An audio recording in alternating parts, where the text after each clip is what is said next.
اللہ تعالیٰ کہتا ہے، کیا میں تمہارا رب نہیں ہوں؟ تو پھر کہاں جا رہے ہو مجھے چھوڑ کر؟ کیا یہ دنیا تمہیں مجھ سے زیادہ عطا کر سکتی ہے؟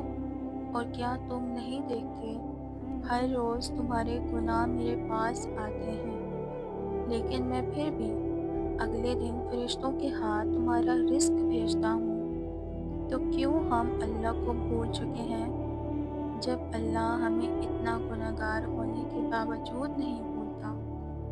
تو آخر ہم ایسے کیوں بن چکے ہیں کہ ہمیں اللہ نظر ہی نہیں آ رہا؟ وہ اللہ، وہ پاک ذات، وہ رحیم، وہ کریم، وہ رحم کرنے والا، سب کچھ یہ جانتے ہوئے بھی ہم کیوں بھول چکے ہیں اپنے اللہ کو؟